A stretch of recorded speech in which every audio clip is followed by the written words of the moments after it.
Yesu nashimwe. Ari igihe umuntu ajya kuvuga Imana akamurukora kuko ari igihe umuntu yumva bimurenze. Murabizamura ukabizamura ukagenda kugeza ku Mana, wamara kugeza ku Mana, Imana ikanezerwa. Yesu nashimwe. Natwe rero uyu munsi duteranijwe no kugira ngo twishime imbere y'Imana kandi dushime Imana aho yadukuye, aho tugejeje n'aho tujyana. Uyu munsi nk'uko byakomeje kuvugwa ni itariki ya 17 z'ukwezi kwa kabiri umwaka 2024. Uyu munsi akaba ari isabukuru ya 4 ya Groupe Rama. Birumvikana ni imyaka 4 groupe imaze ivutse cyangwa se imaze ishinzwe.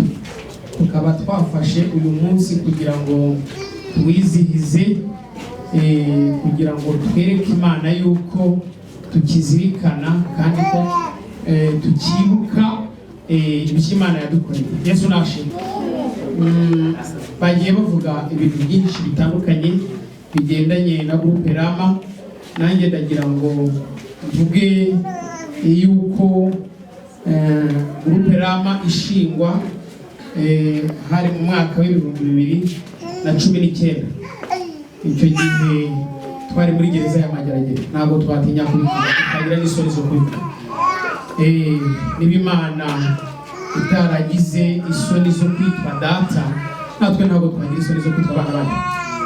Hanyuma icyo gihe Imana niyo ubwayo yatubwiye ngo groupe murimo musengeramo yihinduriye izina, ubundi yitwaga Bahiriwe, yihindurirwa izina yitwa Rama. Yesu nashimwe. Amen. Hiyongeraho irindi jambo rivuga ngo Rama y'Inayoti. Aba Yesu bishimira izina rye ryiza, ibamara imibabaro rikabatiyura, ibamara imibabaro rikabatiyura.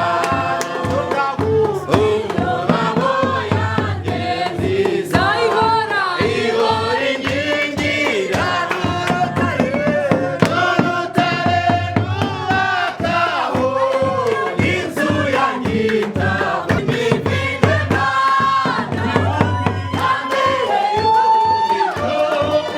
Yesu umwami n'igitare gikomeye,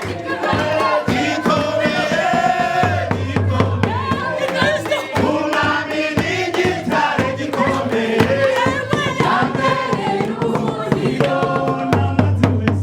amazi wese w'amana yambereye ubuhungiro, ntabyago byantera ubwoba, yambereye ubuhungiro, umwami n'igitare gikomeye, yambereye ubuhungiro, ntabwo zavahuye Yesu,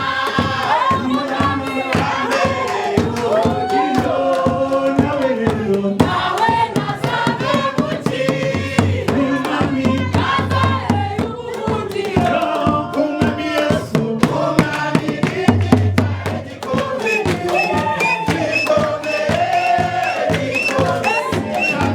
umwami n'igitare gikomeye.